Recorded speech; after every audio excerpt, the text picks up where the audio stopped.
Rain falls over Gotham tonight, soft and steady, the kind of rain that seems to have no beginning and no end. It moves across the manor windows in long, unhurried lines, catching what little light escapes from the study, then vanishing into the dark gardens below. Somewhere beneath all of that stone and rain and silence, a cave breathes. Batman returns to the cave a little after 2 in the morning. The Batmobile eases into its berth, its engine ticking as it cools, and for a moment, Bruce Wayne simply sits there, listening to the rain fall through the far waterfall shaft, the water finding its ancient path down into the reservoir below. Another Justice League mission has ended. Nothing catastrophic.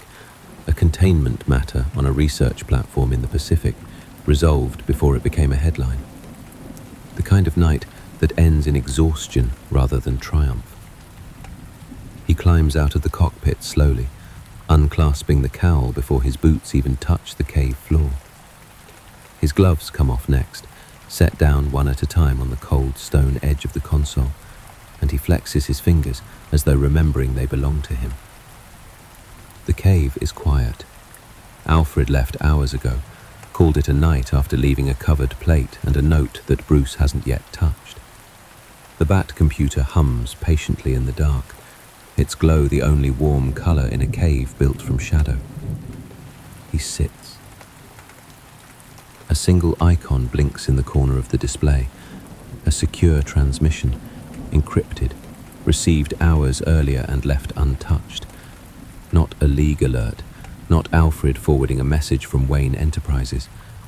A personal channel, one Bruce built himself years ago and shared with exactly one other person in the world. He stares at it for a long moment before opening it. There is no emergency tag, no urgency flag, no timestamp demanding response. Just a plain header, and beneath it, a short line that seems almost hesitant in its simplicity. For you. Read it whenever you're ready. There's no rush. There never has been with us. Bruce leans back in the chair. Rain taps steadily against distant glass far above, muffled by tons of rock. But somehow he can still hear it, the way he always can in this cave, as if the manor itself breathes rain down into the earth. He opens the file. The first line appears, rendered in soft white text against the black screen, and something in Bruce's chest tightens before he even finishes reading it. If anyone ever asks why I trust you, they will never understand unless they know these stories. He does not close it. He does not question why Clark chose tonight of all nights to finally write this down. He simply reads on, and as he does, the cave seems to grow quieter around him, the world above fading into rain and memory. There is a coffee cup on the edge of the desk, poured hours ago and long since gone cold. Bruce doesn't drink from it. He doesn't need to. Something about reading Clark's words keeps him warmer than caffeine ever could. The next line appears. I've never told you most of this. Some things are easier to write than to say out loud. Maybe that's the coward in me. Or maybe I just never found the right moment. But tonight felt right. So let me start at the beginning. The first time I understood who you really were. Bruce's eyes move down the screen, and Gotham falls away. The cave falls away. Even the rain fades into memory, because he is no longer only in the present. He is walking backward, years at a time, into every quiet moment that built the strange, unshakable trust between two men who should have had every reason to be enemies, and instead became something closer to brothers. The Bat computer's glow softens, as if it too understands that what comes next deserves patience.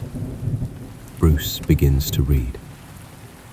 I remember the first time we really spoke, not as Superman and Batman, but as two people trying to measure each other.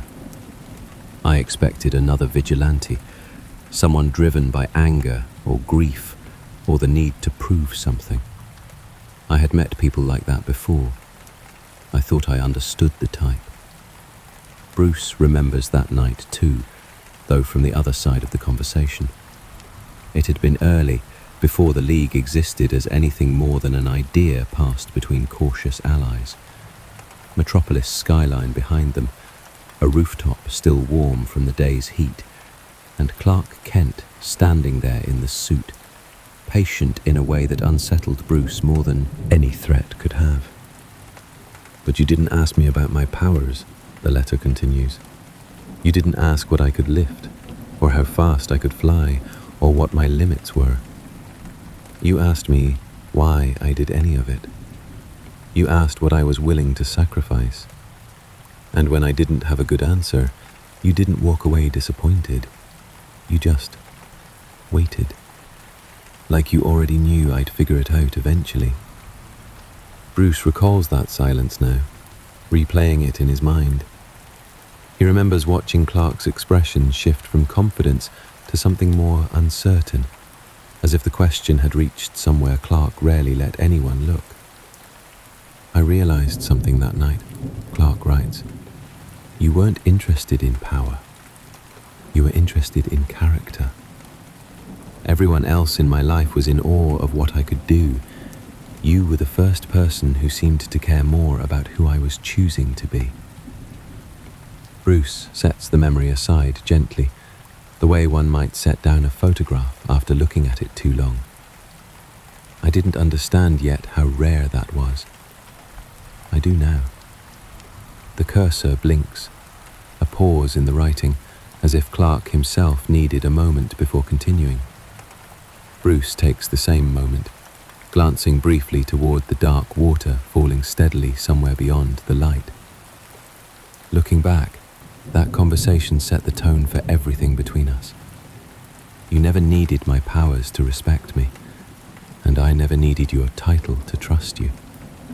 We built something without pretense. I think that's rarer in this world than either of us likes to admit. Bruce exhales quietly, watching the next section of the letter begin to load. "There's a moment I think about more than almost any other," the letter continues. "It wasn't during a major battle. No cameras, no headlines. Just you, standing in front of something that could have ended you in an instant. And you didn't move." Bruce knows exactly which moment Clark means. A containment breach years ago, radiation levels climbing past anything survivable, a corridor collapsing behind them while something far worse waited ahead. Clark had been delayed, pulling civilians clear on the far side of the facility. By the time he arrived, Bruce was already standing in the doorway, blocking the only path forward, refusing to let anyone else through until the automated failsafe finished its cycle. "I got there in time to see you standing there. No armor thick enough to matter. Nothing but training and will, holding a line that any reasonable person would have already abandoned. And I asked myself, does he really think he can survive this? It took me longer than it should have to realize that wasn't the right question. You didn't stand there because you thought you'd win. You stood there because you believed someone had to. Because if you stepped aside, there would be no one left between danger and the people behind you. That's not recklessness. That's the purest form of courage I've ever witnessed. The kind that doesn't require the promise of survival to keep going." Bruce remembers the heat of that corridor even now, the way sweat had soaked through the suit despite the environmental regulators working overtime, the way his hands had trembled afterward once the danger passed and there was finally room to feel it. "It unsettled me more than I expected," the letter admits. "I can survive almost anything. You can't. And yet in that moment, you were more certain of your place than I've ever been of mine. I think that was the first time I understood that your greatest weapon was never a gadget or a plan. It was your willingness to stand still when every instinct, mine included, screamed at you to run. Bruce reads the line again before moving forward, remembering how Clark had looked at him afterward, not with pity for the risk he'd taken, but with something closer to reverence. The letter shifts tone here, lighter for a moment, almost wry.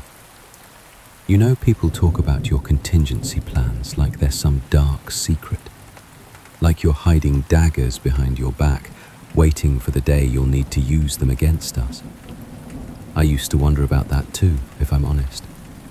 It's not comfortable knowing someone has calculated exactly how to stop you. Bruce feels the familiar weight of that old criticism, the one that has followed him through every debate about trust within the league.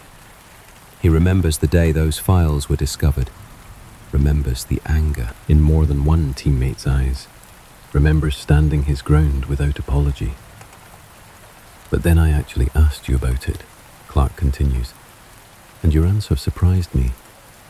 You said you hoped you'd never need any of them, that every plan you built was an act of respect, not suspicion, because underestimating any of us would be the real insult.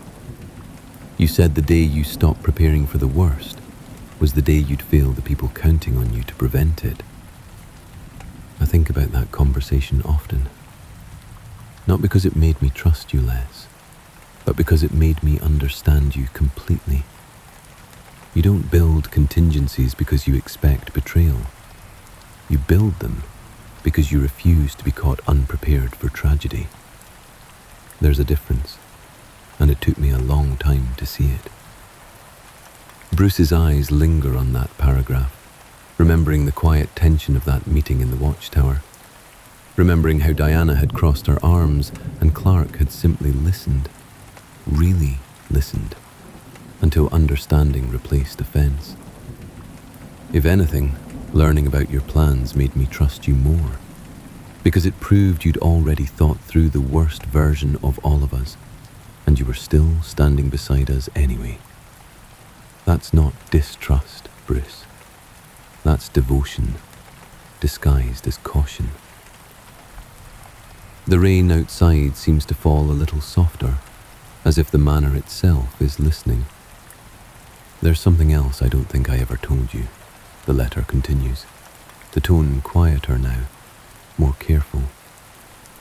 I used to believe that carrying the world meant lifting it, stopping meteors, catching buildings before they fall. I thought weight was something measured in tons. Bruce closes his eyes briefly, listening to the memory rise before the words even finish forming. Then I watched you carry a different kind of weight, the kind no one sees, deciding who lives when you can't save everyone, choosing which threat to face first when every second matters, looking a grieving family in the eye and telling them the truth, even when a lie would be easier.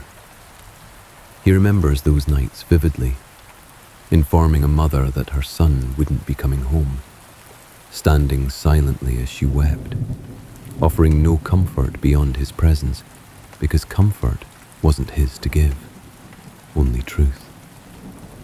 I realized your strength was never about intelligence, though you have more of that than anyone I know. It's about endurance. You carry decisions that would break most people, and you do it quietly, without expecting anyone to notice the toll it takes. I can lift almost anything in this world, Bruce, but I don't know if I could carry what you carry. Not without breaking. Bruce sits with that sentence for a long moment, the weight of it settling into his chest like stone. He thinks of every sleepless night, every impossible choice, every quiet moment he never spoke of to anyone, not even Alfred. That's not pity, the letter clarifies gently, as if Clark anticipated exactly what Bruce might feel reading it. It's respect. The deepest kind. Because you never asked anyone to carry it with you, and yet you never once put it down. The cave feels smaller now, more intimate, as if it exists solely to hold this conversation. I think Gotham explains more about you than anything else ever could, the letter continues. Metropolis taught me hope. It gave me people who believed in me before I ever proved myself. Gotham never gave you that luxury. It made you earn every inch of trust, every victory, every night you survived. Bruce remembers Crime Alley, not as an old wound revisited, but as a foundation, cold and unshakable beneath everything he built afterward. He remembers Arkham's corridors, the countless nights spent chasing shadows that refused to stay contained, the years of training that never truly ended because Gotham never allowed anyone the comfort of feeling finished. You never got to stop learning, Clark writes. Every time you thought you understood the city, it changed the rules. And instead of resenting that, you adapted, again and again. I don't think people realize how rare that resilience is. Most people build a skill and rely on it. You rebuild yourself constantly because Gotham refuses to let you stand still. I used to think Superman's greatest strength was invulnerability. Now I think Batman's greatest strength is his refusal to remain the same person he was yesterday. Gotham forces growth, and you never fought that. You embraced it. Bruce feels something unfamiliar in his chest reading that line. Not pride exactly, but recognition. Someone finally understanding the cost of a city that never forgives weakness. That's why you're still standing after all these years, the letter concludes softly. Not because Gotham was kind to you. Because you refused to let it break you into something smaller than who you were meant to be. Outside, thunder rolls faintly in the distance, fading into the quiet like an old memory finally settling. There's a part of you that scares people, Bruce, even the ones who trust you completely. It's not your gadgets, it's not your training. It's the way you question everything, including yourself.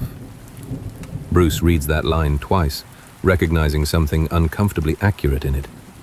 He has never trusted comfortable answers, not from enemies, not from friends, not from his own instincts, which he has learned, sometimes painfully, can be wrong.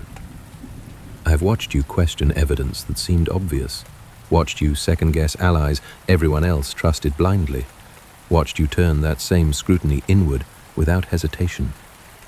Most people build walls to protect their beliefs. You tear yours down constantly, just to make sure they're still standing on solid ground. He remembers a night not long after joining the League when a piece of intelligence had implicated one of their own. Everyone had wanted to believe it was false immediately. Everyone except Bruce, who insisted on verifying every detail, even when it meant enduring accusations of paranoia. He'd been right to question it. The evidence had been fabricated, a manipulation meant to fracture their trust from within. But being right hadn't mattered as much as the principle behind it. I used to find that exhausting, Clark admits. Now I understand it as honesty in its purest form. You refuse to accept comfortable lies, even when comfort would be easier. That includes lies about yourself. I don't know anyone else brave enough to do that consistently. It scares me sometimes, if I'm honest, because if you ever turned that same scrutiny towards stopping one of us, I don't think anything could talk you out of it. Not friendship, not history, only the truth. But that's exactly why I trust you completely. Because you'd never let anything, including me, hide behind comfortable lies. Not even your own feelings. There's one memory I keep returning to more than almost any other. The letter continues.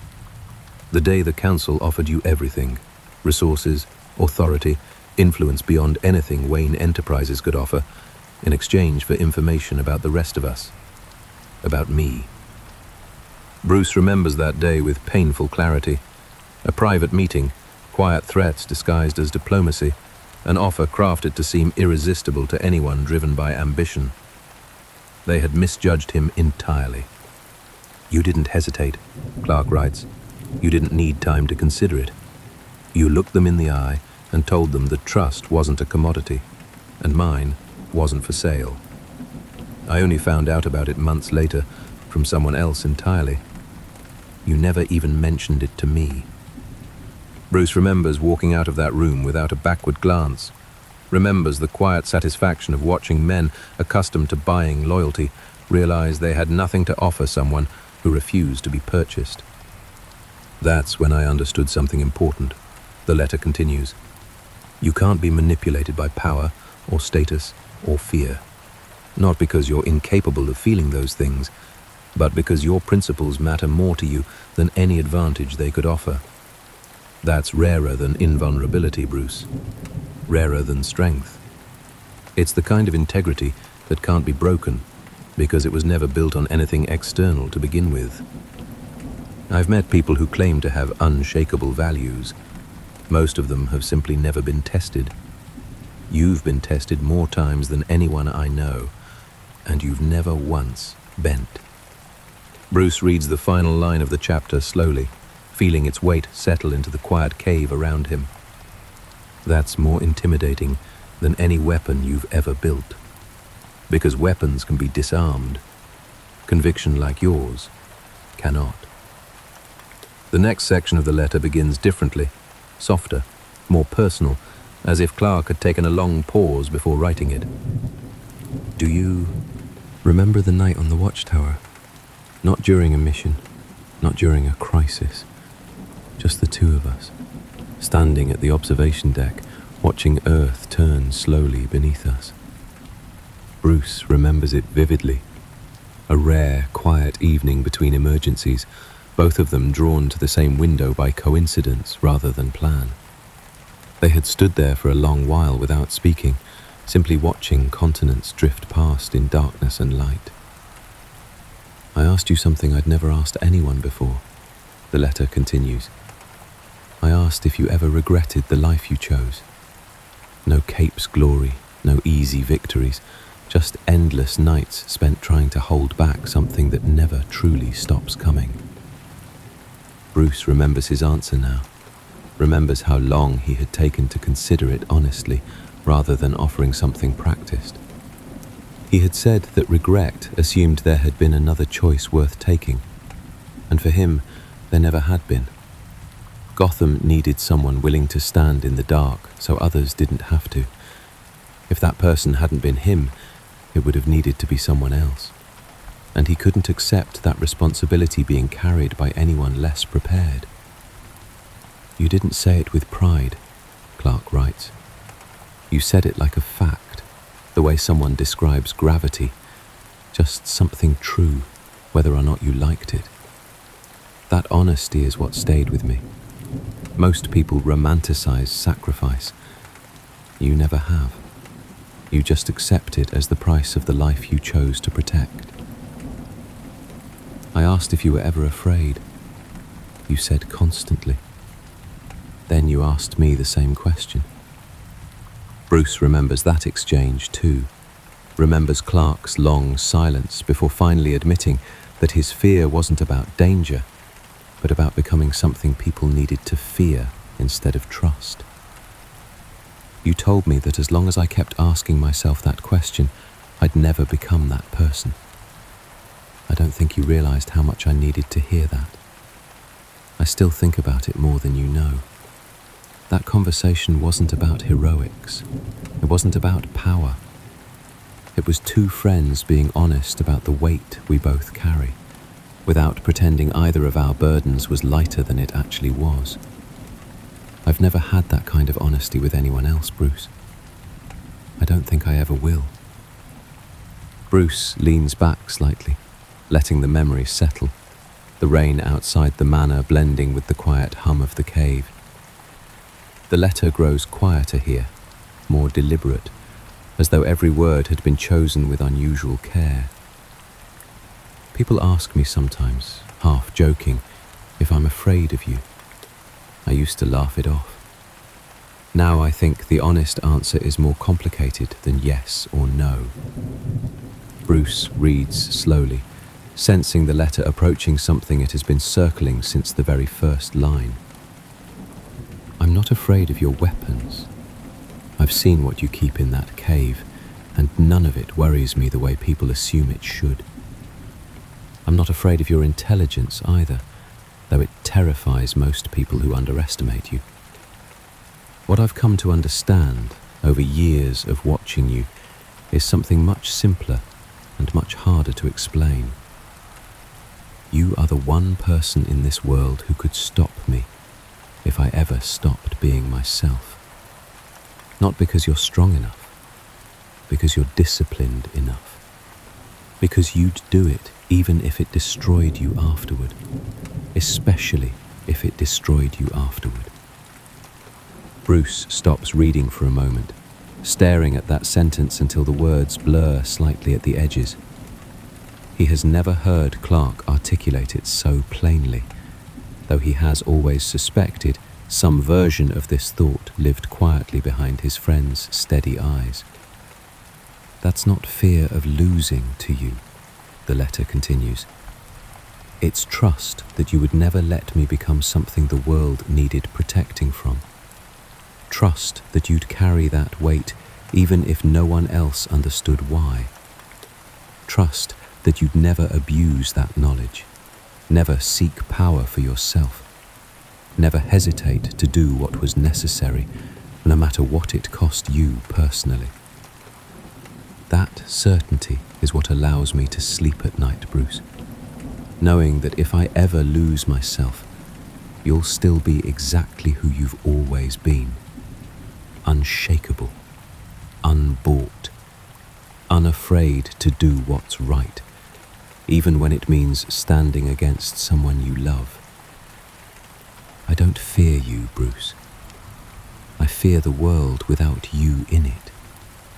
Because you are the last line, the one thing standing between hope and catastrophe if the worst ever happens. And I trust you completely to be exactly that, without hesitation, without compromise, without ever once asking to be thanked for it. Bruce sits motionless in the quiet cave, the weight of that trust settling over him like something almost too large to hold. Yet somehow, impossibly, something he has carried all along without realizing its true shape. The letter nears its end now, the words slower, more deliberate, as if Clark had written this final section long after everything before it, perhaps returning to it more than once before finally deciding to send it. I don't know when you'll read this, maybe tonight, maybe years from now, if I never find the courage to actually send it while I'm still around to explain it properly. Bruce notices something strange in the formatting here, a small gap in the text, a section that feels incomplete, as though several lines existed once and were removed. He pauses, scrolling back slightly, confirming what he suspected. Portions of the letter are missing, deliberately, carefully missing, as though someone had gone through this message and quietly removed sentences too personal even for this private channel. He doesn't chase the mystery immediately. He simply notices it, the way he notices everything, and continues reading, trusting that understanding will come in its own time. I've watched you sacrifice more than anyone should ever have to. I've watched you rebuild yourself after losses that would have ended most people. And through all of it, you've never once used your knowledge, your resources, or your position to become anything other than what Gotham needed you to be. That's why I trust you more than I trust myself some days. Because power without restraint is dangerous, but restraint without power is meaningless. You've somehow built both, Bruce, and I don't think you even realize how rare that combination is. The final lines appear slowly, each one settling into the quiet cave like a held breath finally released. If I ever become someone the world must fear, I hope you're still there. Bruce reads that sentence 3 times before finally leaning back in his chair, the cave silent except for the distant sound of water falling somewhere deep beneath the manor. He doesn't reply. He doesn't need to. Some promises are understood long before they're ever spoken, and this, he realizes, has always been one of them. Bruce sits with the missing sections a while longer, curiosity finally pulling gently at the edges of his thoughts. He runs a quick trace through the file's metadata, more out of habit than suspicion, and finds what he expected to find eventually, an old archival marker, one he recognizes immediately. Alfred. A small note attached to the archive, dated years earlier, appears alongside the missing sections. Bruce reads it slowly, recognizing Alfred's careful handwriting even in digital form. Master Bruce, I took the liberty of preserving certain portions of this message separately, at Master Kent's private request, made during one of his visits some years ago. He felt some thoughts were meant only for the moment they were written, not for permanent record, even within a system as secure as this one. I have kept them safe, exactly as he asked, in case either of you ever wish to revisit them personally, together. They remain untouched, and always will, unless you both decide otherwise. Bruce closes his eyes briefly, understanding settling over him gently rather than urgently. Not a secret withheld, not a truth hidden. Simply 2 friends, and one quiet, loyal man who understood that some words deserved privacy even from history itself. He does not request the missing pages. He suspects Clark never truly finished writing them, or perhaps finished them and thought better of including something too raw even for a private channel between friends. Either way, their absence feels appropriate. Some truths exist more powerfully in the space between words than within them. Bruce closes the file at last, the Bat computer's glow dimming slightly as the message settles into the archive, no longer waiting to be read, simply resting there, complete in its own quiet way. The Bat computer returns to standby, its glow fading into a soft, patient blue. Bruce sits in the silence for a long moment, listening to the cave breathe around him. Water falling steadily somewhere in the dark, the faint drip of rain finding its way through ancient stone far above. The quiet hum of machines that have kept watch over Gotham for longer than most of the city realizes. He stands, eventually, gathering his gloves from the console, setting the cowl aside on its stand with the same careful reverence he always shows it, regardless of the hour. Dust drifts lazily through a thin beam of early light beginning to filter down from somewhere above, the first hint that night is finally surrendering to morning. Bruce walks slowly through the cave, past silent monitors and quiet trophies of old battles, each one a memory rather than a decoration, each one a reminder of a city that never stopped asking him to become better than he was the day before. He climbs the stairs toward the manor, slowly, unhurried, the weight of Clark's letter still settled comfortably in his chest, rather than pressing against it. Not a burden, something closer to warmth.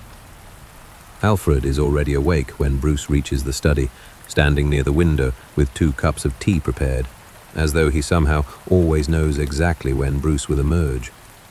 He says nothing about the letter. He doesn't need to.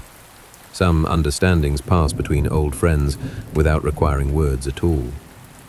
Bruce accepts the cup silently, moving toward the window himself, watching the storm finally break apart into scattered grey clouds, drifting slowly toward the horizon.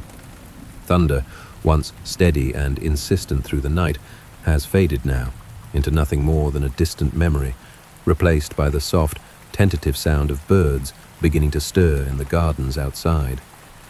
Morning light stretches slowly across Gotham's skyline, softening the sharp edges of buildings that seem almost gentle in this early hour, before the city fully wakes and remembers all the reasons it needs someone like him watching over it. Far above, barely visible against the brightening sky, a small figure crosses the horizon at impossible speed, a streak of red and blue disappearing toward Metropolis, toward another day, another set of responsibilities, another quiet promise kept without ever needing to be spoken aloud. Bruce watches until the figure vanishes completely and something in his chest settles into stillness. The same stillness he felt reading the final line of Clark's letter hours earlier. Not suspicion, not calculation. Gratitude. He finishes his tea slowly, standing at the window a while longer, watching Gotham wake beneath a sky finally clear of rain. Somewhere beneath his feet, the cave grows quiet once more, its monitors dimmed, its secrets resting undisturbed until the next time they're needed. Two friends. One burden shared quietly between them, carried not because either of them enjoys its weight, but because both of them understand, without needing to say it aloud, that someone has to carry it. And as long as they carry it together, neither of them will ever have to carry it alone. Outside, the first full light of morning reaches the highest towers of Gotham, gentle and unhurried, promising nothing except another day, another chance, another quiet victory, simply in choosing, once again, to keep going. The rain has stopped, the cave is silent, and somewhere above it all, two heroes continue watching over a world that will never fully understand just how much trust and how much quiet, unspoken love exists between them. Bruce sets his cup down softly, turns from the window, and allows himself, finally, to rest.